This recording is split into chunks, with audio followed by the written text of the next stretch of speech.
All right, we're live. We're back. The AllStar MMA Pick Show. I'm your host, JHK. You can find me at JHK MMA. Joining me, of course, is my co-host, JSpec.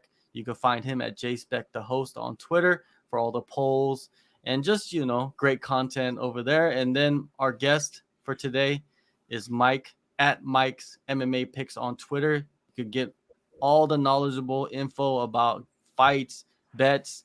He's the flyweight king. That's what I like to call him. He loves the flyweights. And man, today we have an interesting card with a lot of interesting matchups.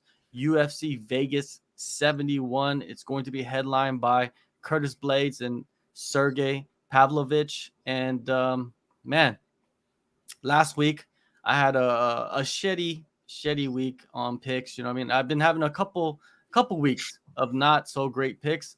I went 5-9 on the night, and that my total now for the year is 87.59. Not too bad for the year. You know what I mean? Just a couple weeks I've had a terrible run. I think that's like something that is common. You know what I mean? You have to ride out the bad streaks as well as ride the good streaks. And JSpec, he went 6-8 last week. A little bit better than me. His total is 79.67.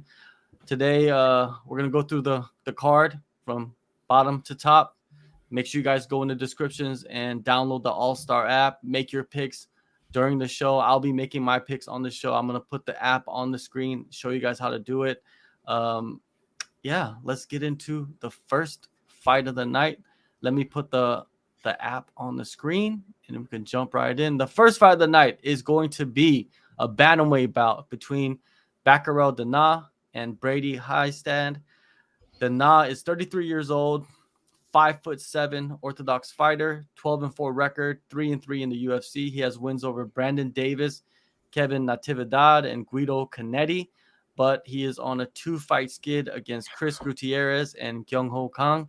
83% finishing rate, 7 KOs, 3 subs, and he is on around 9 months between fights. On the flip side, we got Brady, 23 years old, young kid, 5'8" orthodox fighter, 6-2 record, 1-1 in the UFC. He lost his debut, which was the tough finale, to Ricky Tercios. Then he defeated Fergie Garcia last November via unanimous decision. He has an 83% finishing rate, 2 KOs, 2 subs, 5 months between fights for him, and he is the underdog in this matchup. Before we get to Mike and his breakdown, I'm going to play a clip from my interview with Danaa. Learning a lot from Henry Cejudo, and he's always like coaching him also while doing training, and they do also any other like different sessions, including sparring. With Henry Cejudo has like scheduled fight soon, so doing the same training, similar trainings, it's really motivating him. And not only Henry Cejudo, there are many other fighters who has like scheduled fights, so it's really motivating to work with them because Henry has soon fight. At the gym, we have like many bantamweight fighters at the He's ready for even 15 or 25 minutes. He prepared really good, so he can go even 25 minutes. In this game, it's very rare where you get like exclusive interviews, you know what I mean? Because fighters do interviews for like many different outlets, but for some reason, Danaa, he doesn't really do interviews outside of interviews with me, man. I've probably done like 3 of them. You know what I mean? So there's a lot of good info. Go check out that interview, the whole thing. Mike, what do you see in this matchup? Exclusive. Thank you, John, for getting that interview. Some great stuff there too. And honesty, that is huge also. Batgerel Danaa is he's a powerful striker. We must acknowledge the 10-year age difference in this matchup. Brady's 10 years younger, 23 years of age, can push a pace, is going to look to grapple, and Danaa can crack. So I have concerns watching that Ricky Tercios fight. That wasn't long ago. That was a couple of years ago.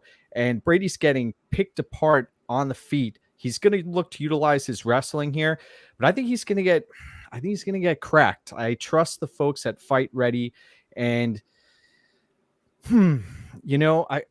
he brings up a great point about Henry Cejudo being in camp, about the vibe at that gym in North Scottsdale. I think that really could potentially pay dividends here. So I'll be picking Batgerel Danaa, and I think he has the potential to get it done inside the distance. I think that he does get the stoppage finish here. Fight doesn't go the distance. The line is sitting at minus 190 right now. You look at the odds, and the odds haven't really moved that much. Batgerel Danaa is sitting at minus 146. So I'm on the fence, haven't made a play, but he's going to be the pick. All right. Before we get to JSpec, make sure you guys put your predictions in the chat. I'll bring them up. Make sure you put them in there a little bit early so, we could get them on the screen. And JSpec, what do you got? I'm going to read a comment left by Preston. Hiestand's wrestling will be the key factor in this fight. Don't think Brady is going to want to stand with Danaa for too long. If Brady can do that, he'll probably win this by decision. The fan poll comes in with 62% of the support going to Mr. Hiestand. This, excuse me, this isn't too deep of a breakdown. This is a simple thing. This is a pretty simple one. We got a lighter weight fighter here, 135ers, and we got one guy who's 10 years elder. That collective of time when it comes to youth and speed in the lower weight classes are tremendous. It's not like the higher weight classes, and I'm thinking that the ceiling of ideal prime should be lowered to 33 when talking about the lower weight classes. Outside of that, there's one other factor that I think really should be brought up is the 2 knockout losses, back to back, TKO and then KO loss. That's something I fade personally. When I see a fighter coming off of a KO loss, I kind of want to stay away. Now I got 2 of them. It's real tempting to go with Mr. Brady, and that's what I'm doing in this case. Younger, fresher fighter, less a recent KO damage as well. All right. Raw Torque is taking Danaa by KO, and Foul One is saying that minus 146 aren't great odds for Danaa. Going back to that fight that Mike mentioned against Ricky Turcios, Brady, I actually interviewed him after that. He suffered a major knee injury ahead of that fight, but he couldn't pull out because it was the championship fight, right, for the Ultimate Fighter, and it really hindered him. And he went to a split decision with Turcios, right? It's without a doubt Danaa has the X factor in this fight, right? He has the power advantage, he has the striking advantage, and like you said, I'm pretty sure Fight Ready has him completely ready for the wrestling of Brady. In the interview, Danaa mentioned that he's been working with JSP, Jonathan Pierce, who's probably one of the best grapplers at featherweight, which is a weight class above these guys. And, of course, Henry Cejudo and all the guys that he brought in, all the bantamweights that he brought in to help him for the championship fight. I could see Brady going in there and implementing just a straight up, very simple game plan of 1-2, dip in, try grab a single leg, double leg, press against the fence, and win a decision. I could see that happening. But then also on the flip side, I could see Danaa going in there and catching Brady and putting him on Queer Street and then finishing him real quick.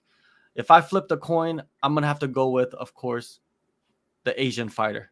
I always have to go with the Asian fighter. I can't go against him, right? So I'm going to go with Danaa. I'm going to go with knockout. I'm going to say he's going to take him into the second round, and he's going to do it, right? So that's my pick for that. Before we get into the next pick, I would like to bring up a comment by Kevin. Kevin, what's good, man? The human X-ray machine that we like to call him. He said, right. Hiestand's second fight back after ACL reconstruction. In my opinion, it seems that fighters perform better in that second fight back after this particular surgery. So that's coming from a doctor, right? So we need to listen to doctors. Okay. Now let's move on to the next fight. This fight is in the women's strawweight division. Priscila Cachoeira versus Karine Silva. Cachoeira, 34 years old, 5'7" orthodox fighter, 12-4 record overall, 4-4 in the UFC. She has 2 fights straight that she's won against Ariana Lipsky and Jiyeon Kim. Finishes over Gina Mazzani and Shanna Dobson. 58% finishing rate, 7 KOs. All of her finishes are KOs. 8 months between fights for her, and she's the underdog heading into this matchup.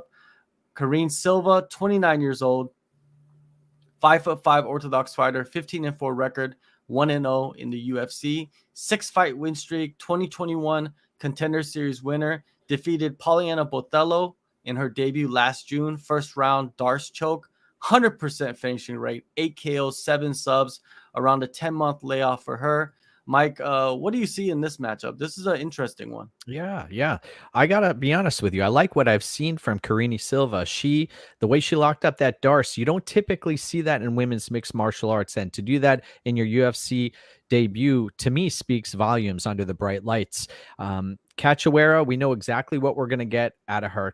Tough as nails, zombie-esque. She's going to march forward, and if you can't finish her, you know she's going to come on late. So I understand why the odds are where they're set at right now. I'm going to pick Karine Silva. She, in her second UFC fight, I think is going to come out here and shine. She's got to get her jiu-jitsu going, though, and she's going to have to lock something up. I think that's in play here. I like Karine Silva inside the distance, and I'll be picking her to win via submission. There you go. JSpec. Comment from Preston. Priscila, aggressive, forward movement, and veteran smarts will get the job done here. 68% of the fans signing up for some Cachoeira in this matchup. And I'm actually kind of surprised. Normally, people who are tough, I think when the first adjective you go to for a fighter is tough, usually there's a lot of buts and a lot of maybe sort of that comes along with it. Unfortunately, Cachoeira is one of those fighters that not a lot of people ignite to what her best strong suits are besides her durability. And that's just not enough for me this time around. So I'm going with the less popular vote, but the bookies' favorite, Miss Silva in this one. Okay. Let me put this up. This matchup is interesting to me because Cachoeira, she's never been knocked out, right? She fought one of the best knockout artists in the flyweight division, which was the champ, right? Valentina Shevchenko, and Valentina took her down and had to submit her. She couldn't knock her out. She couldn't put her away. That was one of those fights, remember, where everybody was like, why is it not stopped? You know what I mean? And then eventually, Valentina did lock in the choke. I think Karine is a talent. I think she has 100% finishing rate. You know what I mean? Like, she's a finisher. Like, she goes in there and she can find her spots and finish fights. And I feel like she's going to go in there and she's going to implement. She's much younger as well. She's going to implement her grappling. I think she's not going to stand there and try to trade with Cachoeira too much, because we know what Cachoeira does. She'll take 2 to get 1, right? And that's her style. She'll get bloody, she'll get beaten up, and she'll want to take the fight into deep waters. And I think Karine, she doesn't need to do that. She needs to go in there and implement her jiu-jitsu, implement her wrestling, use her striking to get in tight, right, and get it to the ground. I'm going to take Silva. I'm going to take the favorite in this one. I think submission as well. I agree with Mike. I think she's going to get the submission in the first round. I think she's going to try to get in there tight while they're still not so slippery. Before we get to the next matchup, we got some comments. File One says, I'm going to throw 10 on the underdog, which is Cachoeira, because I have no idea. Yeah, this is a toss-up for real. It is. Raw Torque says coin flip. Might live bet this one. Yeah, that's probably a good idea to live bet. Now, let's move on to the next fight on the card. A featherweight bout between Francis Marshall and William Gomes. Francis Marshall, 24 years old, 5'9" orthodox fighter, 7-0 record, undefeated, 1-0 in the UFC, 2022 Contender Series winner. He won that fight by unanimous decision. Made his UFC debut against Marcelo Rojo last December. Got a second round TKO, 71% finishing rate, 1 KO, 4 subs, 4-month turnaround for him. Gomes on the flip side, 25 years old, 6 foot tall, southpaw, 11-2 record overall, 1-0 in the UFC. Won his UFC debut last September via majority decision, 64% finishing rate, 6 KOs, 1 sub, and he is the underdog. Before we get to Mike, let me play the clip of Francis Marshall. I think it's a good matchup. I mean, I think it's another one of these striker versus grappler matchups. He's I think he's 11-2. He's a good kickboxer out of France. I mean, I think they had a lot of good strikers over there. So that's what I'll be looking for most out of him. He's probably gonna try to keep the fight on his feet, work on his kicks and all that stuff. So that's what I'll be working on this camp most likely and stuff like that. Yeah, I think I have a little bit of a longer reach for my height, 5'9". So I think my reach is actually a little bit better for my size. Yeah, I think I had two or three other fights where the guys were pretty big, between like 6'1" and 6'3" maybe. But I mean, it's just annoying. They're long. You got to get in on them. But I mean, it is what it is. I'm expecting another finish out of myself. I mean, I like to hold myself to a higher standard. So getting out of there with a decision or just even taking the guy down and doing the old lay and pray doesn't really cut it for me. I like to be an exciting fighter, keep the fans into it, and keep the ball rolling. Yeah, Marshall, he's 5'9", and William is 6 foot, but there's only an inch difference in reach. And that's what he was talking about in the interview. Mike, what do you see in this one? Yeah. I got, I don't like when I hear that, to be honest, I'm okay with the lay and pray. John Fitch won a lot of fights in the UFC via lay and pray, right? And you know who Francis trains under? UFC vet Kurt Pellegrino. And Yes. Pellegrino I think he fought Nate Diaz back in the day, fought many high profile bouts, and he's a solid fighter. And one thing that was mentioned during the broadcast was that Pellegrino tried to really lay into Francis about learning from the mistakes that Kurt made. So it's okay to maintain top position and burn clock. And that's what I expect from him in this bout versus the French kickboxer, who in his UFC fight, we saw Gomes establish a wrestling game, which typically isn't his style. It looked solid, and he was able to survive a late, I believe, triangle choke. I'm going to be picking Francis Marshall here, and I know that he has a tenacity or a tendency to put himself in harm's way.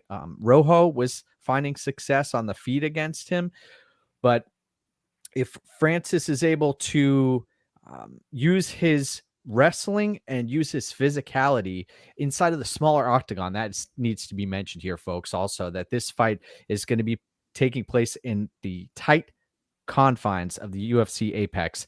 I'm going to be picking Francis Marshall, and I think that he's going to find that rear naked choke at some point during this fight.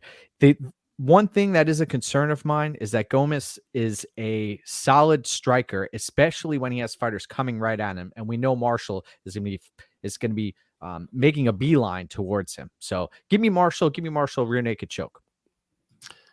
Liam picks fights. Great panel assembled today. Appreciate you, Liam. Make sure you guys go to Liam's YouTube channel and subscribe, and go follow him on Twitter. A great guy to get info from. JSpec, what do you got for us? Preston saying Gomes' striking can be very hit or miss when it comes to finding the distance. Marshall mixing up the striking with his great wrestling should get the job done. Dirt Hooligan says we'll see which Gomes shows up. And the fight poll coming in very clear. 89% of the fans supporting Mr. Francis Marshall. The Fire Marshal, what can I say? He gets the respect of the people in regular life. He gets the respect of the people here in the fight realm. Man, when we talk about the modern era and where we're at now in MMA, the idea of specialists is actually kind of like a big negative the way I see it nowadays. When you have someone who is really good at one thing, it really presents the fact that they're not that great at about 2 to 3 others. So, and that's current right now, 2023 MMA. So with that being said, with the cage being smaller, great point, Mike, very solid point, and the more well-rounded nature of Mr. Marshall's skill set versus what we know he can dabble in the other arts. This is not 1993, but he's a striker, and he's gonna be on the defensive wrestling for most of this bout, is my suspicion. So that's why I'm going with Marshall on this. When you look at this striking, right? It's you got the French kickboxer. But if you look at the numbers, this is interesting. Gomes lands 2 significant strikes per minute. Marshall lands 6 significant strikes per minute. That if you look at those numbers, it doesn't make any sense, right? You're thinking like Gomes is the striker. I think Marshall goes in there, he wrestles, he takes it to the ground, and he's a submission guy because all of his wins outside the UFC, heading into the UFC, were all submission wins, right? All of his finishes. And his first knockout was against Marcelo Rojo in his UFC debut. I'm taking Marshall submission round 2. I think they battle on the feet in the first round, but I think Marshall takes it down to the ground. All right. Let's get into the next one. This is one of my fights that I'm looking forward to, right? This is one of those fights that's just like, why is it early prelims? To be honest with you, this is a fight night card in Vegas at the Apex. This fight should not be on the prelims, but it is. Whatever. I don't care. Heavyweight bout between Mohammed Usman and Junior Tafa. Usman, 34 years old, 6'2" orthodox fighter, 8-2 record overall, 1-0 in the UFC. He is a tough 30 champion. He got a second round knockout over Zach Puaga. PFL veteran, 75% finish rate, 4 knockouts, 2 subs, around the 8-month turnaround for him. On the flip side, we got Junior Tafa Gang, the younger brother of Justin Tafa. If you don't know him, I don't know where you've been in fighting. 26 years old, 6'3" orthodox fighter, 4-0 undefeated record, UFC debut, Glory kickboxing veteran. He turned pro MMA. July 2022. That's less than a year ago. And he signed with the UFC January 2023. 4 fights, 4 first-round knockouts, 100% finishing rate, 4-month turnaround for him. Here's my my interview with Junior Tafa. I think I'm quite experienced. You know, I don't see myself as a new cat anymore. I don't see myself as like a newcomer. I just know like my time's coming, and here it is now. I can finally showcase what I'm about, man. I'm happy this fight's at heavyweight because I've just been eating what I want and been just killing training camp. You know, man. I just want to put on a good fight. I really want to put on. I want to put on a great fight. I really want to win the bonus. My goal's simple. I just want to knock these cunts' heads off. So, yeah, I don't really want to show a freaking flying armbar or you know, a spinning back kick. I just want to freaking drop bombs on these guys and let's see if they keep coming, you know? So, Mike, what do you got for us? Wow, Junior sure knows how to cut a promo. That was awesome. So we have Kamaru Usman versus Justin Tafa. How many people out there actually think that that's the fight? I wonder. I have a feeling that there are a few, right? But Junior, what we have to look a little bit deeper, he's 20-5 as a kickboxer, right, with 16 knockouts. So it's not like this is a spring chicken here. This is actually someone who has a legitimate pedigree when it comes to striking. And Mohammed Usman, I'm not completely sold. I know that he is the brother of Kamaru and that he does have wrestling in his back pocket to some degree, but is going to look to use his physicality and mixed martial arts experience to gain an edge here. But I have a feeling he's going to get caught on the feet, that someone's going to be put on wobbly legs early in this spot. And I think it's going to be Usman here. And the line here also has fluctuated dramatically when it comes to the betting angle. A lot of people slammed a Mohammed Usman line that was in the plus 200 region for a little while. Now it's come back to a point where it's just about evens, right? So I'm gonna side with the much better striker here in Junior Tafa, even though he doesn't have as much mixed martial arts experience. The kickboxing, I think, is going to really help him out here, and it only takes one at heavyweight, right? And we're going to talk about that in the main event later, but I'll be picking Junior Tafa by knockout. JSpec. Kessering coming in with a long layoff and a lack of posts on social media have to make you question if Usman has been training frequently. Tafa is far more well-rounded between the two. Tafa gets the KO victory. The poll, 69% of the fans signing up for the Tafa gang. There is this pretty clear stigma on Mohammed Usman that he's just not very good. And that super sucks if you're him, you know, because you're putting the work, you're going through the damn TV show. It's not your fault your brother was also the world champion. Like, what if you didn't have this super famous brother? Would people still be on your back this bad? You know, or would you just be another big ass heavyweight prospect that we're not fully sure what your maximum potential is? Which I think he's more of that, but boy, the people don't treat him that way. The people treat him like he's a broken promise or something. Like he was supposed to be equal or better than Kamaru, which once again, tough to have a famous last name. Oh, well, on the other side of it, you know, it's a tough last name to carry around, that Tafa last name, because I'm sure every scrapper back on the island wanted to test him growing up. His doesn't sound like, you know, they weren't giving out massages. It sounds like it was tough and rough tumble living. And that is the kind of origin story you want to hear when you're talking about the future of heavyweights. Someone who's been there banging around. Yeah, I think last reporter, maybe last interview I saw with JHK he was talking about maybe doing light heavyweight. But apparently here he is at heavyweight. And I would normally be scared in this position when talking about a fighter who's fluctuating between weight classes. But I don't know. There's just something about being a Tafa, knowing that he's basically been fighting Mohammed Usman almost his whole life. If you don't think he's been outweighed with a stronger puncher in front of him for 1,000 rounds already in life, you're tripping. So that is the reason why. That is the reason why I'm picking Mr. Tafa in this event, because I feel like he's already fought Mohammed Usman plenty of times. MMA Jesus 420 says Tafa via first round knockout. Raw Torque is saying the under 1.5. Kevin Nicholson says Tafa just 3 months out from hand surgery, probably not an issue, but I'm taking Usman. I think that we're clouded from, like, you know, we've been talking about, you guys just both mentioned about Kamaru. We're clouded that Kamaru is such a great, like, he comes from such a great wrestling pedigree that we might think that Usman is such a great wrestler.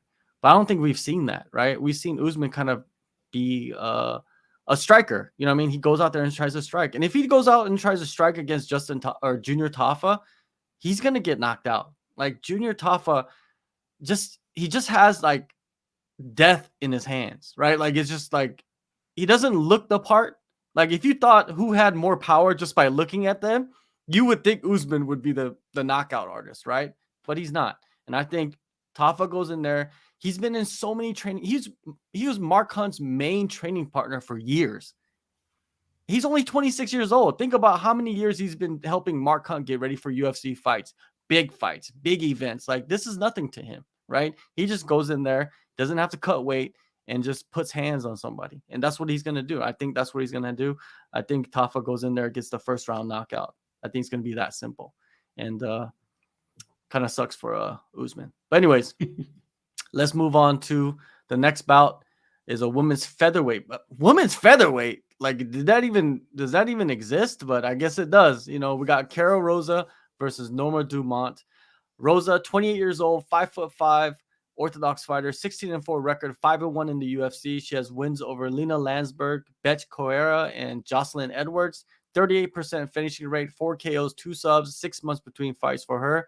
Dumont, 32 years old, 5'7" Orthodox fighter, 8-2 record, 4-2 in the UFC. Wins over Aspen Ladd, Felicia Spencer, and Danielle Wolf. 25% finishing rate, 2 subs, 8 months between fights for her.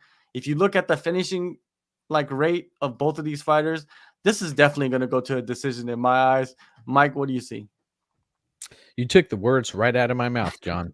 I have been trying to make sense of which pick I'm going to make on this specific bout. I've been bouncing around, and this is a fight that you have Norma Dumont with the Sanda background, who has only 10 professional mixed martial arts bouts, and we've seen her not be able to finish a sandwich, although at 145 pounds, I have a feeling both of these ladies can finish a sandwich. And you have Norma Dumont, who is the older fighter who, both of these ladies, you'll notice if you watch them compete, carry a lot of their weight in the lower portion of their body. They've got extremely thick legs, and Rosa can extend fights, perform well later in fights as far as the volume goes. She's the more active fighter. Norma Dumont typically gets off to a strong start early in her bouts. I wonder who's going to be the one landing the takedowns in this bout. That is a real that's going to be an important aspect of this fight. And I have yet to figure out, after taping numerous bouts, who is going to end up in top position here, and then who has the better get-up game. You know, that's the other thing. We've seen both of these fighters grounded and struggle on the mat. I'm going to roll with the younger fighter, Karol Rosa, and the volume. I think that is in play, and also being up at 145 pounds. I think that is going to help Rosa come across the finish line as the victor here. But I'll be honest, both of these fighters have had opportunities to succeed, and I haven't been impressed. I know there was a fight against Aspen Ladd by Norma Dumont, and I thought she was going to close out the show. She was flying high.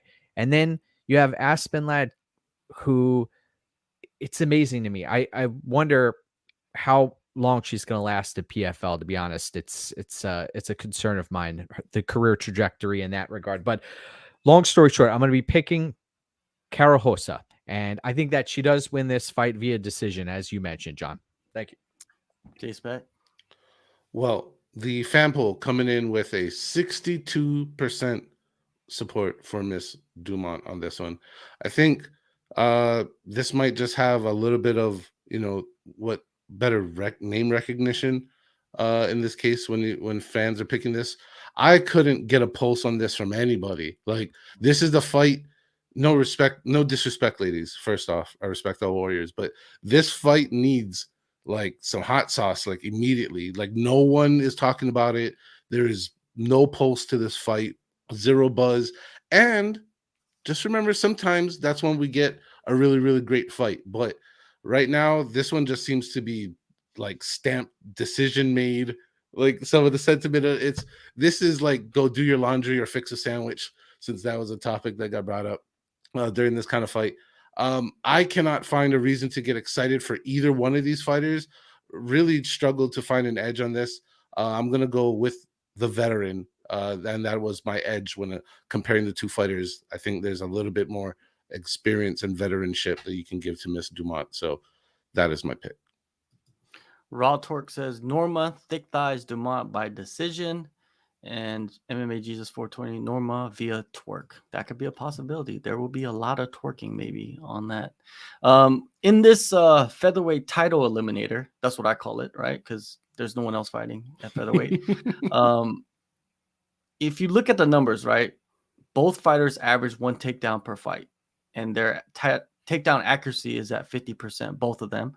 But Rosa is just more active on the feet. Just lands more volume and is a little bit more accurate with her strikes. I think that's what we're going to see. I think we're going to see a fight on the feet, and they're going to just kind of turn it into a light kickboxing sparring match. And I think Rosa's going to win the fight via decision. That's basically it. Very simple for me. Nothing too crazy. Now, let's move on to the next fight. Next fight is in the bantamweight division. Yahya versus Montel Jackson. Yahya, 38 years old, 5'6", Orthodox fighter, 28-10-1 record, 13-4-1 in the UFC with one no contest.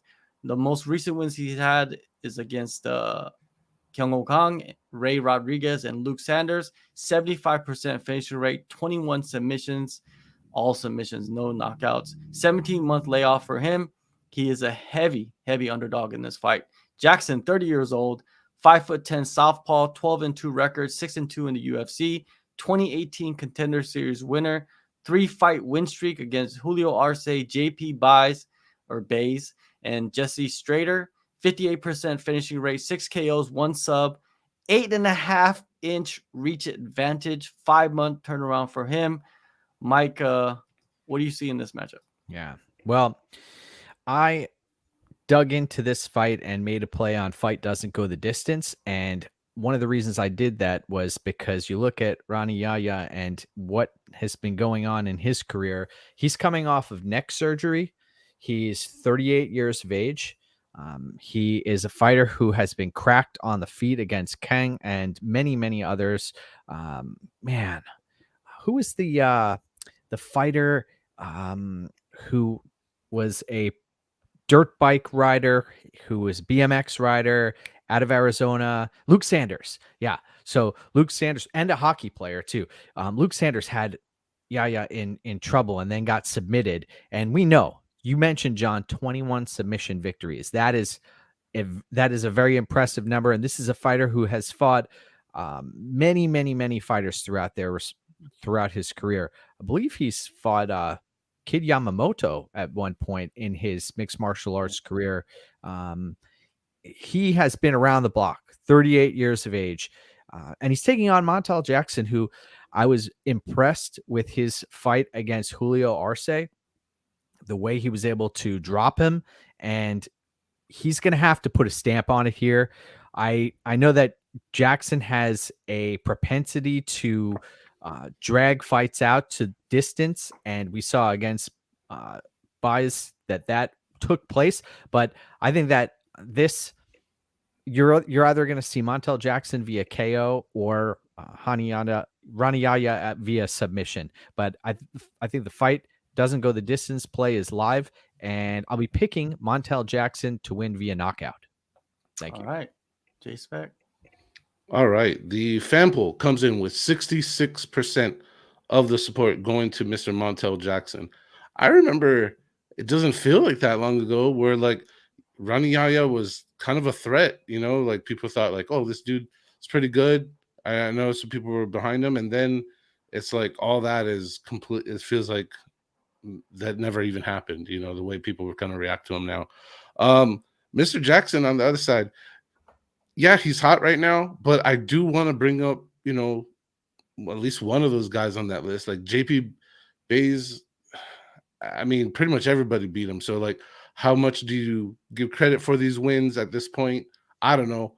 But I can tell you for sure that I'm supporting Mr. Jackson along with the rest of the herd, because I just think the best Rani Yahya, we've already seen it, and it's just going to be a slightly less diminished version of him from here on out as we see him. And I hope he's 100% with neck injury, neck surgery and all that, but late stage in the career, spine, neck, knee, shoulder, all those kind of big fighting regions, everybody. Anytime you get surgeries like that, guys, it's so hard to see a new resurgence from them. So I'm not buying that story. Give me some Jackson. All right. Raw Torque says Yahya sub sprinkle. Yeah, that's likely going to happen. Foul One says 8.5 inch is big advantage. Yeah, it is a massive advantage. I think Montel Jackson is going to use that in this fight. I think from the start, he's going to keep Yahya at range and just pick him apart. I think that's what's going to happen. I agree with you, Mike. I think Jackson, his hesitancy is going to benefit him in this fight. He's not going to jump in too quick and kind of like lock up with Yahya. I think he keeps at distance. He just picks him apart, man. Just like breaks him down and gets a TKO finish. I say in the third round. I think he's going to take his time. Let's go to the prelim main event, a lightweight matchup between Ricky Glenn and Christos Giagos. Glenn, 34 years old, 6 foot tall, southpaw, 22-6-2 record, 4-3-1 in the UFC. Wins over Joaquin Silva, Dennis Bermudez, and Gavin Tucker. 73% finishing rate, 11 KOs, 5 subs, 18-month layoff for Glenn. On the fifth side, you got Giagos, 33 years old, 5'10" orthodox fighter, 19-10 record, 5-6 in the UFC. He's sitting on back-to-back losses to Thiago Moises and Armin Saryukian, but he does have wins over Sean Soriano, Carlton Minus, and Demir Hadzovic. 58% finishing rate, 7 KOs, 4 subs, 10-month turnaround for him, and he is the underdog. I will play a clip from my interview with Christos, before we get to Mike. This is my dream fight type of matchup. You know what I mean? He's not a submission specialist. He's not like a crazy strong hard striker. I mean, he has great striking. He has good grappling, and that's what I feel like I'm at. You know what I mean? He's the gladiator. I'm the Spartan. I feel like we're both. I got 30 fights. We're both veterans in the sport, and we're both gonna bring everything we got. You know what I mean? I think this is a fan favorite fight. I think this is a fight people shouldn't sleep on because I know he's coming full force. I'm coming full force, and we got the old school gladiators coming into the modern day era. You know what I mean? The skill set I've developed from training at Keel Cliff, and I just haven't got to do that yet. I feel like this is the perfect fight to get that opportunity. Show the world, Christos is here to stay, and I haven't gotten anywhere. You know what I mean? Just a couple hiccups. You know what I mean? It's like stubbing your toe. It's painful in the beginning, but you feel better afterwards once your toe starts feeling better. And after this fight, I'm gonna be feeling a lot better. Mike, yeah, he's been training at Keel Cliff. He's been there for about 2 years. You know what I mean? Have we seen improvements from him? We don't know because he's faced, two of the best guys in the division.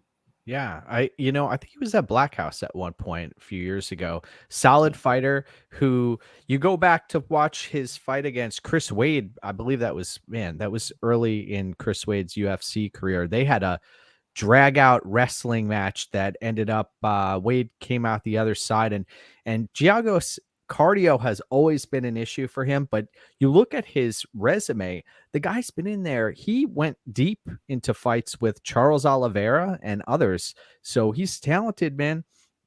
He's talented, but the wheels tend to fall off the longer the fight goes. It's something I've noticed throughout his career. Extremely talented, though. And then you have Ricky Glenn on the other side of the fight, who's a survivor in a way, man. He has looked solid deep in fights, and that's where he turns things on. The second, third round, you watch Grant Dawson, and I remember that Dennis Bermudez fight, John. I remember that fight well because I had a play, I believe, on Dennis Bermudez there, and I even talked to Dennis Bermudez after that fight. I think that he was landing a number of leg kicks and wasn't able to close out the show. The judges opted to side with Ricky Glenn in that fight. In this matchup, I think that it's going to play out in a similar fashion to other bouts that Christos Giagos has participated in that Giagos should have early success.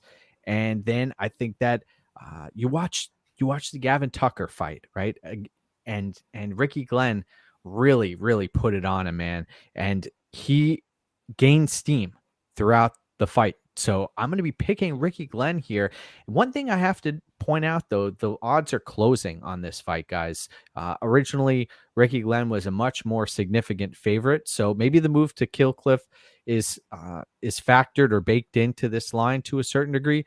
But I still believe that Ricky Glenn is the rightful favorite here, and I think that he is going to walk away with the victory. It is a concern of mine that he has an 18-month layoff. So I have to dig a little bit deeper into why that took place. I know there was I believe a knee injury that Ricky Glenn has been recovering from, but the pick is going to be Ricky Glenn.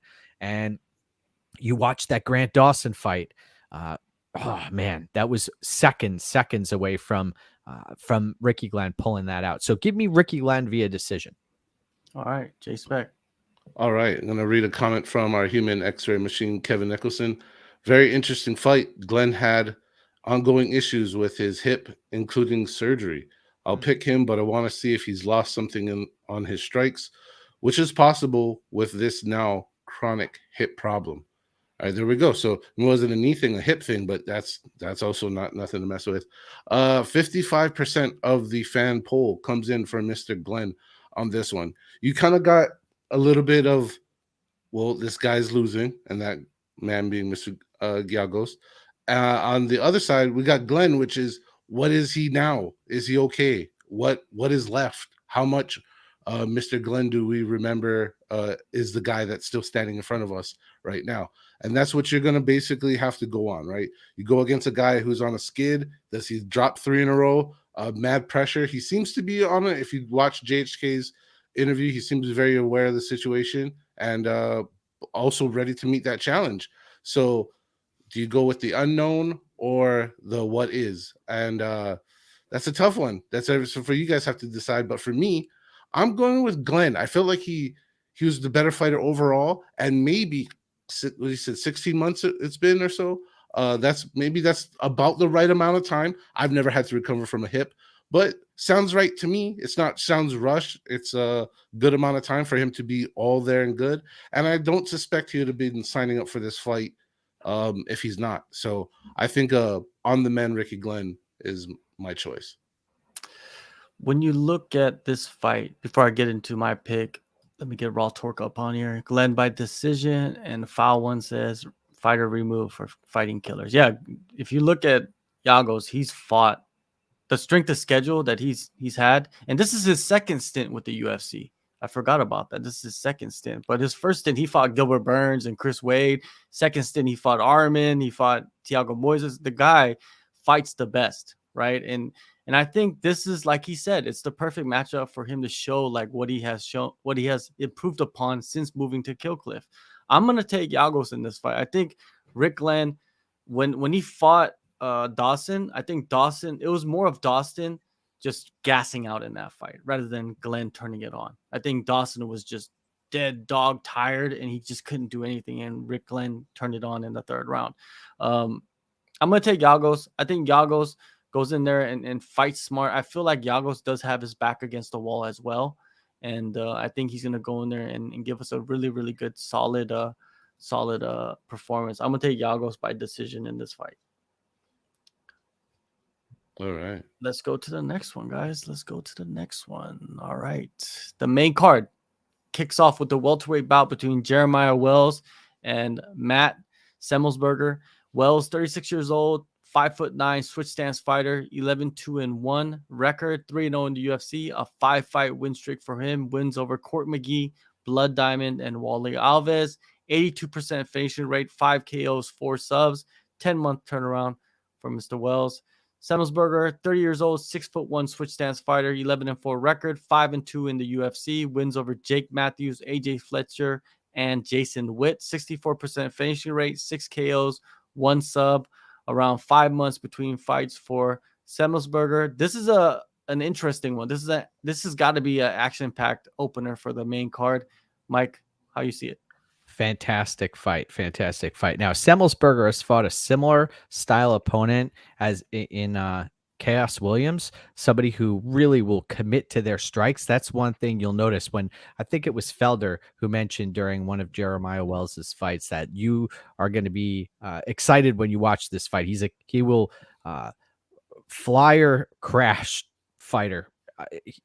In this spot, I'm conflicted to a certain degree because I've been a big fan of Matt Semelsberger's game. I think that obviously there's a clear talent there. Not only is he an athletic specimen, but he's also a solid striker, and he's not he's okay absorbing power punchers throwing back at him. So in this spot, it's a matter of, because I have to respect Jeremiah Wells's ground game. He does have a legitimate threat on the mat, and he's a savvy veteran. This is a fighter who's in his I think he's 36 years of age, if I'm not mistaken. So it's not like he's a spring chicken, and we're talking about welterweights here. You have Semelsberger, who's a former football player who is coming off of a spectacular win against Jake Matthews. We really need to stop and commend Matt Semelsberger for disposing of Jake Matthews there. Jake Matthews was a massive favorite in that spot. So I think that the arrow is pointed up with Matt Semelsberger here. I know he's an underdog right now, but I'm leaning towards him being able to land I'm not going to say at will, because Jeremiah Wells is a fighter who he's a wily veteran, and you really need to either catch him in an exchange or drag him to deep waters. And I think Semelsberger is going to be able to do that in the second and third round here, if it makes it that far.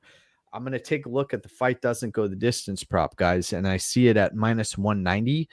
So fight doesn't go the distance, -190. That means that we're looking at a moderate situation where the odds are in favor of the fight ending before the final bell. And I'll be picking Matt Semelsberger to win via knockout. All right, JSpec. the fans coming in very tight on this one. 52% of the people voted for Matt Semelsberger in this contest. This is kind of like one of the better, if you will, more evenly matched. That's the term I wanted to use. More evenly matched types of fights that we got going on the card.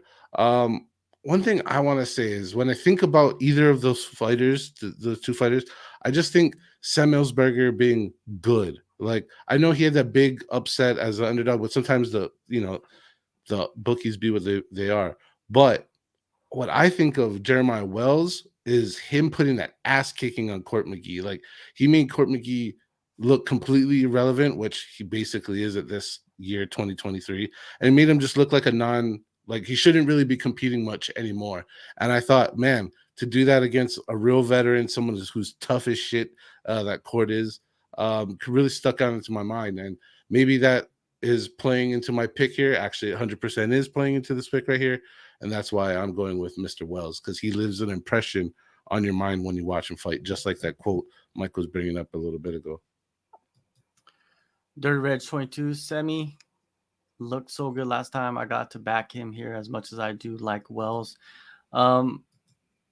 This fight is, man, it's a killer versus killer, man. These guys both can go in there and finish fights. Wells has never been finished. Never. He's lost 2 fights, both of them by decision. And, I don't understand, like, why he's been out for so long, 10 months, because, what I mean? Like, he's been, like, knocking off guys consistently. I think he's finished all of his fights in the UFC. I think a lot of people have forgotten about Wells because he's been out for so long, and Semelsberger's last performance was just imprinted in our minds, and it's been the most recent. I think Wells goes in there and gets the upset. I think a lot of people favor Semelsberger in this matchup, but I think Wells goes in there and he does what he did to Court McGee to Semelsberger. I'm taking Wells by knockout in this fight. I think these guys are going to bang it out second round. Let's go to the next fight.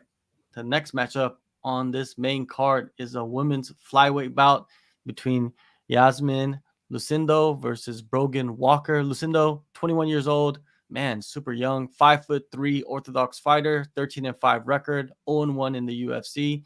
She lost her debut to Iasmin Jaguar via unanimous decision, 77% finishing rate, 8 KOs, 2 subs, 8 months between fights for her. Walker, 34 years old. Man, that's a huge difference in age. 5'4" switch stance fighter, 7-3 record, 0-1 in the UFC. She lost her debut to Juliana Miller in the Tough 30 finals. She has wins over Miranda Maverick and Hannah Guy. Hannah Guy's that fight was on the Ultimate Fighter, not sanctioned or not part of her pro record, so to say. 14% finishing rate, 1 sub, 8 months between fights. She is sitting as the underdog in this fight. Mike, what do you see in this one? Is this interesting to you? You know what's fascinating? I think one of the most fascinating things, we must acknowledge that this is a main card bout, right? Yeah. So yeah. At 21 years of age, Lucindo's getting some shine here. And I honestly think it's deserving. After watching the footage back, she is a fireball, man. I think of, Takanori Gomi is he has that nickname, right? But I think when I watch her, she reminds me of a fireball kid to a certain extent. The way she fights, she's like a runaway train to a certain extent. And I like what I see. Brogan Walker, I don't think that she is going to be ready to meet that. I know she's fought and she's beaten Miranda Maverick. So there's that's not an easy feat, especially just considering the physicality of Miranda Maverick. And in women's mixed martial arts, you're talking about somebody who, a 21-year-old, and it's not like she's an inexperienced 21-year-old. This is somebody who's been competing in mixed martial arts for a long time. So I'm going to be riding with the favorite here. I think that she's going to put on a show. I kind of wish this was in front of a crowd, to be honest, because Lucindo, she brings it every time out. And I think that people are going to want to see, they're going to want to tune in to the main card. And this is the reason why. So give me Lucindo to win. And I'm looking at the fight doesn't go the distance prop here, and let's see what we got, guys. So we have It goes to a decision, minus 210. I got to be honest. I think this might end inside the distance. And I am tempted to play Lucinda inside the distance. So that's going to be my play. And I think that she gets this done via submission. All right. JSpec. All right. 777 Break says, she's my long shot pick of the card. Got to support tough cast members. Assuming she's going Walker there. Brianna Frost saying, would love to see Brogan win. Watched her on Tough. That Tough, you never really, once you do that show, you're pretty much remembered forever for doing it, right? And which is a good thing. Sometimes it puts unrealistic expectations on you. What's not unrealistic is 64% of the public supporting Lucindo in this matchup. I don't have too many reasons why I would want to fade that pick. You know, Brogan Walker is cool and all. Both of these women are cool, but this is like one of those, like, man, why is the odds so stacked in one direction? You gotta, like, sometimes I'm not the biggest person into like reading into the lines too much, but sometimes it's also like glaringly obvious in the face what the casino's trying to get you to do, and most of the time that's not good for your wallet. Just letting you know, what the casino wants you to do is usually not good for your wallet, and they want you to bet on this fight, and they're trying to tempt you to go in one direction with a big payoff, and they're putting a steep penalty on a fighter that is really young, like you mentioned, and not just young, but it's interesting that she's young and she has the actual fighting mileage, more fights experience. Folks, it's Lucindo here. Let's not get too crazy. All right. I'm gonna take Lucindo in this matchup. I think this is a setup fight, you know, and they want her to create a highlight so they could push her in this flyweight division. I'm going to take knockout in the second round. Even though Walker has never been finished, I think she's going to be able to finish her in this one. All right, let's move on to the next bout in the lightweight division. Bobby Green versus Jared Gordon. Green, 36 years old, 5'10", orthodox fighter, 29-14-1 record, 10-9-1 in the UFC. He's riding back-to-back losses to Drew Dober and Islam Makhachev. Recent wins over Nasrat Haparzat, Al Ayaquinta, and Lando Venata. 64% or 62% finishing rate, 10 KOs, 8 subs. He has a 3-inch reach advantage, 5-month turnaround for him. Gordon, 34 years old, 5'9", orthodox fighter, 19-6 record, 7-5 in the UFC. Wins over Leonardo Santos, Joe Selecki, and Danny Chavez. 42% finishing rate, 6 KOs, 2 subs, around 4-month turnaround for him, and he is the underdog. Micah, what do you see in this lightweight banger? What jumps off the screen when you're watching fight footage between these two fighters is the glaring, obvious speed and quickness advantage for Bobby Green. I know that he was brutally knocked out by Drew Dober last time out, but man, and then you have on the other side of the coin, Jared Gordon, who's coming off of the controversial loss to Paddy Pimblett. In this spot, we got to respect Jared Gordon's ground game and his jiu-jitsu, but how is he going to get the fight there when he's fighting somebody who has great takedown defense, great footwork, great head movement? It's just a matter of, is Bobby Green going to pull his shenanigans where he's his own worst enemy here? I know he's around minus 250, minus 260 as the betting favorite, but I think that is underestimating what could potentially play out here. I think that Bobby Green gets this fight done and finished out of inside the distance. I think that he's going to land the knockout blow on Jared Gordon. I have a lot of respect for Jared Gordon and what he's overcome outside of the octagon, and he's a strong-willed fighter, but also he's been cracked and dropped by lesser opponents. And I know even Charles Oliveira was able to completely wipe him out in when they locked horns there. So give me Bobby Green and inside the distance.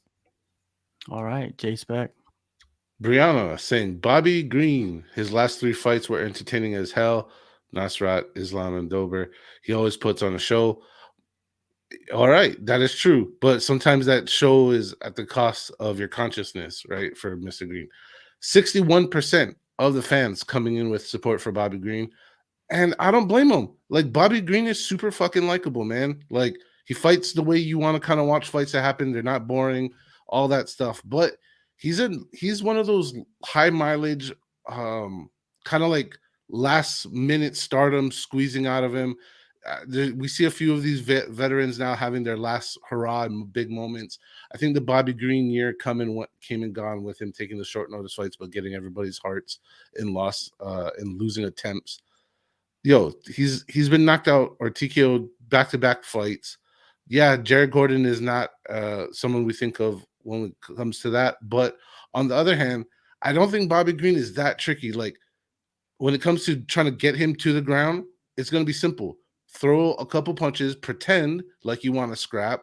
He's going to bite he's going to bite all the way down on it. He's going to come at you, and then you get the takedown. And I think this is what's going to happen. Jared Gordon's going to use a little bit of wit, a little bit of slick, and he'll get the job done via probably a boring decision.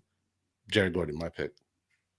Dirty Reg says, I never understand all the love Green gets. I just don't trust him. And I agree with you, man. I don't trust Bobby Green, man. He's a guy that I think you can't really bet money on because he's just his style, right? It's like killer beat. Like, he's actually a guy that really, he says what he says before a fight and he goes in there and does that. Like, he is killer be killed, right? He will chase and take risks, and we've seen it in fight after fight after fight after fight, and he's not afraid either. That's one thing that you could, respect about him.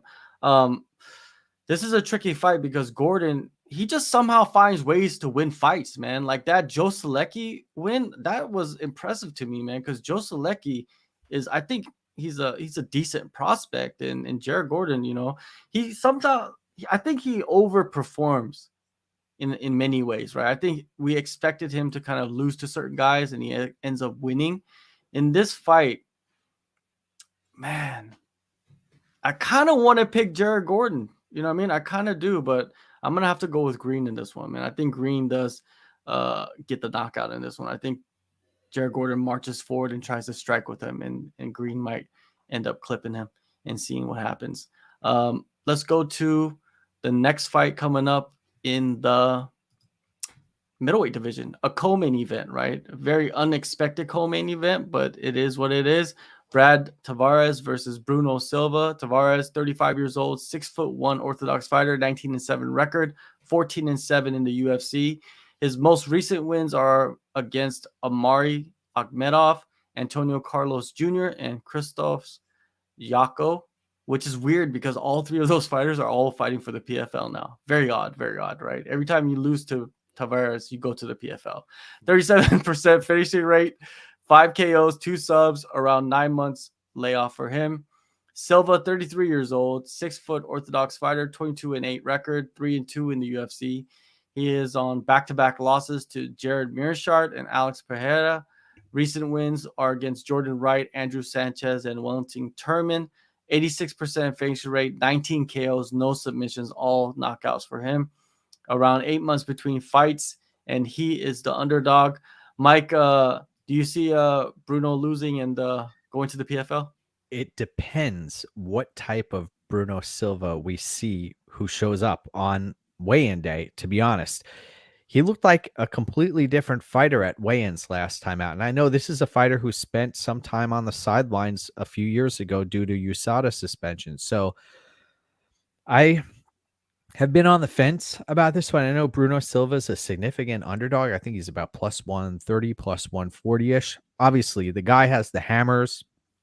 He can end this fight via strikes. We've seen, I believe it was Edmund Shabazian who was able to take out Brad Tavares in the past.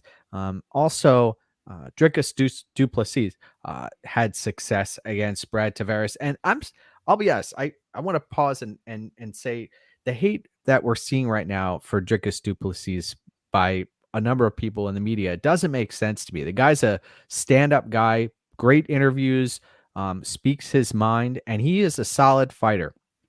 He pushes a pace, and he he did a number on Brad Tavares, and we've seen how solid Dricus is. So in this spot, I've been following Bruno's Instagram page and in the lead up to this fight, just trying to gauge which Bruno Silva are we getting here, because honestly, the Andrew Sanchez fight, he was getting out wrestled and beaten pretty badly in that fight until Andrew Sanchez completely gassed out. And what's interesting is Bruno Silva was awarded his black belt in jiu-jitsu after that bout. And then you also have a knockout loss to Gerald Mearshart, of all people. So I'll be picking Bruno Silva here, though. I think that he is going to end up landing a fight-ending blow, but I'm concerned for Brad Tavares and some of Brad Tavares's stablemates that he's been training with, Puna Soriano and others. I expected a little bit better out of them. I got to be honest, especially Soriano's last time out when he failed in that UFC stint to completely gas out. I know Brad Tavares doesn't gas out. He usually is there to the final bell. But I think that the damage is starting to wear on him. This is a fighter who has a tremendous amount of UFC mileage on him. And I know I think one of the last finishes he got was against Giagos a long, long time ago. But Silva's a heavy hitter, and I think that he's going to end up catching Tavares. And I'm going to be picking the underdog, Bruno Silva, here. JSpec. All right. You can get your comments read aloud in the show via right there on Twitter. Drop fight polls every Wednesday into Thursdays for the show, and this could have been your spot, me saying your name. So the fan poll coming in with 68% support for Bruno Silva in this fight, which personally, you're going to see me I'm just going to make like that doesn't happen. All right. First off, fellow Hawaiian supporting fellow Hawaiian, you know what's up. Second, all right, Brad Tavares is, and I'm saying this in a respectful way, a high-level gatekeeper at this point of the career. Do I think he's going to bundle up a bunch of stuff and make another run for the title? No. But where he's at and where he's the people who's getting by him, they're all A-class fighters. Is Bruno Silva that? I haven't seen any evidence to suggest that he's any better than a very B minus on his best days. So for me, particularly, yes, Brad is not the super, the future that, we once want him to be. But Brad is a solid fighter that not anybody can get through. As a matter of fact, like I just said, you have to be of a certain class, of a certain make to do so.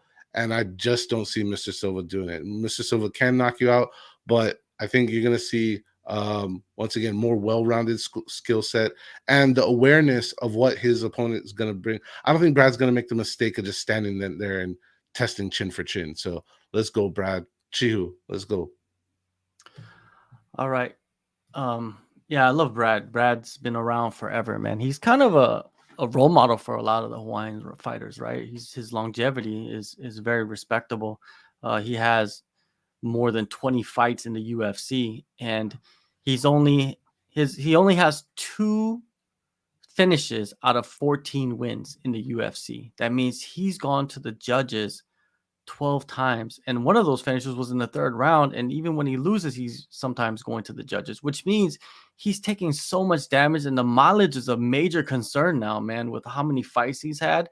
And imagine the mileage that he's getting in the gym, probably facing off against the young fighters coming up. The sparring sessions could be heavy, man. I don't know, man. I think Bruno has that X factor where he can go in there and clip him and take him out. I think I'm going to take Bruno in this fight, even though he's the underdog.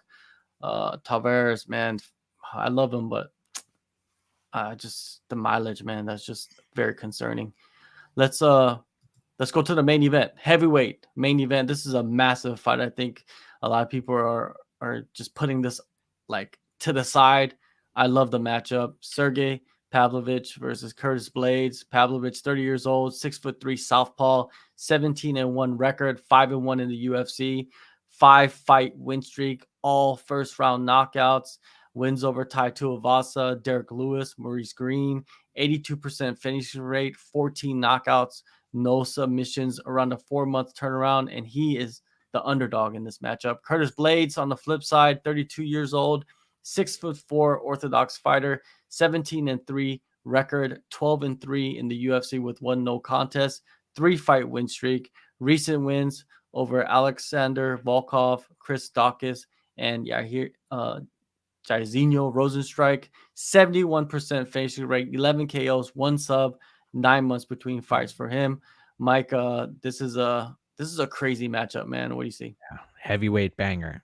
If Curtis Blaydes doesn't change levels, right? But he may change levels and may eat another uppercut like we saw against Derek Lewis and flatlined him. And oh my gosh, you go back to the groans that Curtis Blaydes was making inside of the octagon, and I remember Derek Lewis pleading with I think it was Herb Dean at the time blame Herb Dean. He should have stepped in.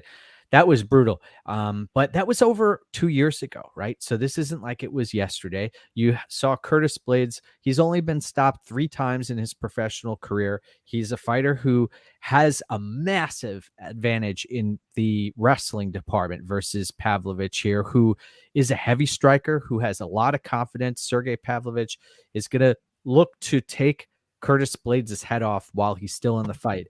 Guys, take a look at the fight doesn't go the distance line. It's sitting at -1,000. So that means you have to lay $1,000 to win $100 if you're betting that the fight doesn't go the distance. So odds makers, they're putting it out there, and I don't see this one hitting the scorecards. I think that somebody is going to get brutally finished. Who I personally believe that Pavlovich is going to get grounded at some point in the first round and going to get elbows thrown towards his noggin.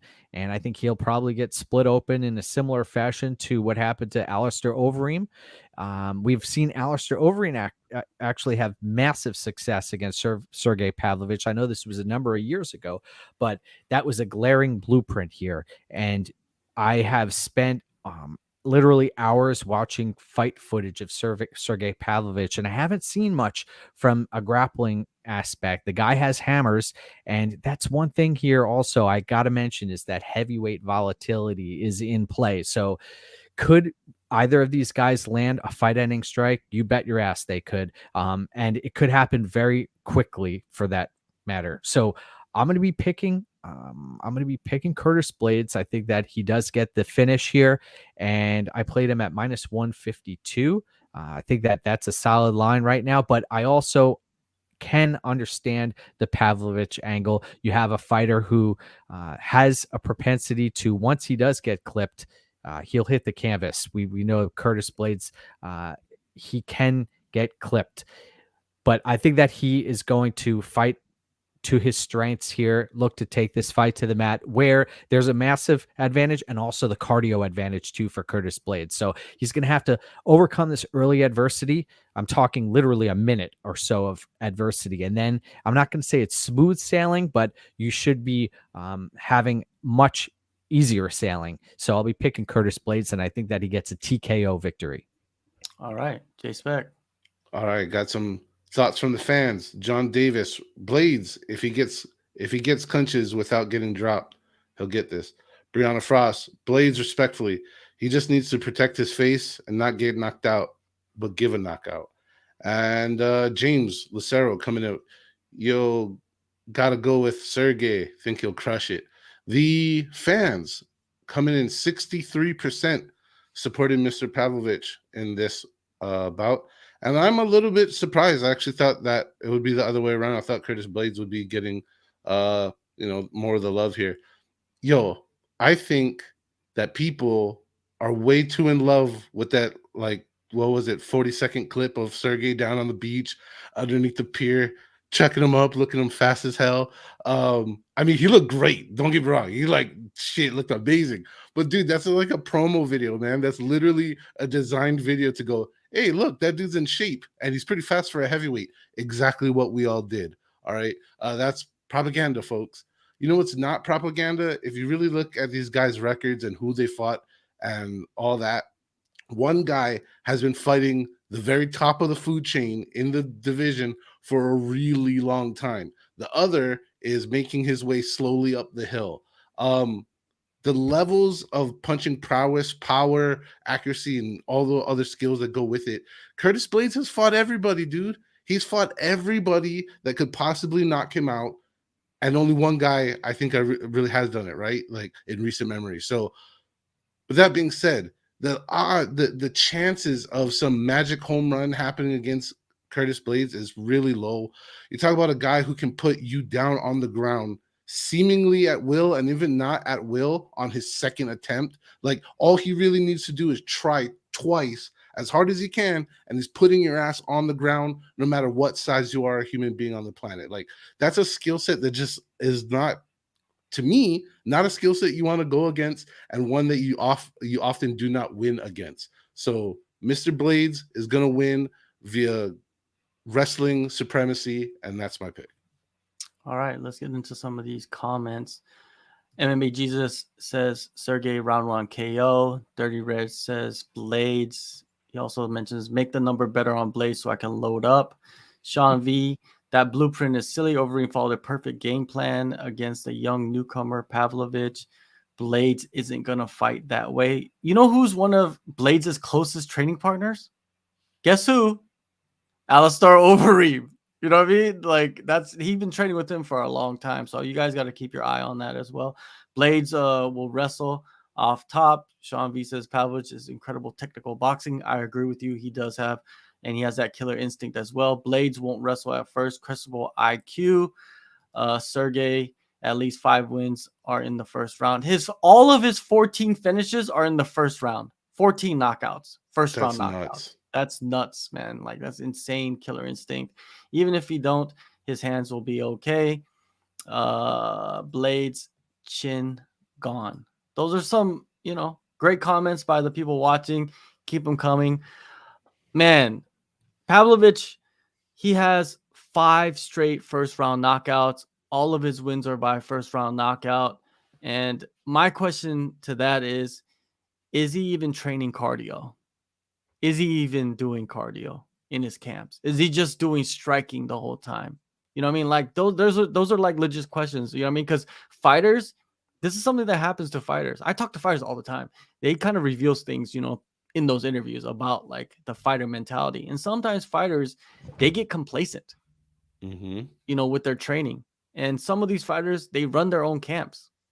They don't even have head coaches, right? And if they do have a head coach, maybe they're butting heads. Who knows? But there's a lot of questions. One thing about Blaydes, he has a head coach. He has a team. He has teammates that are all, pretty much almost all of them are signed to the UFC. And they're always in camp. They're always helping each other out, And I think what Blaydes does is that Blaydes goes in there and he's just as big or if not bigger than Pavlovich. And the physicality is not going to be a problem. He might even have the speed advantage over Pavlovich. I know Pavlovich got death in his hands and he has better boxing. But when they get in there tight, I think Blaydes is going to be able to, tie him up and take him down. I don't think he's going to finish him in the first round. I think he gets him down. He beats him up for a while, maybe even cuts him. You know what I mean? It's going to be a dominant round on the ground because remember what Blaydes did to Overeem with the elbows and knocked him out? I could see that happening, but it's just going to take a little bit longer. And it gets to the second round and see how Pavlovich responds to that. And he takes him down again and he beats him up in the second round and finishes him in the second round. So I'm going to take Blaydes, knockout, second round. I don't think this fight lasts very long. A lot of people think first round, and I can see people going with first round knockout for Pavlovich because why? That's what's been happening in history. And we know that in fighting, you got to look at the most recent fights. And, it is what it is. I love it. I love that this fight is just the toss up. You know what I mean? Because once the bell rings for first round, ting, anything could happen.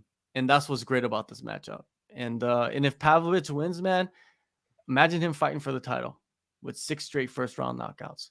That would be crazy, right? Anyways, It'd be great. Thank you, everybody, for joining us for the show live.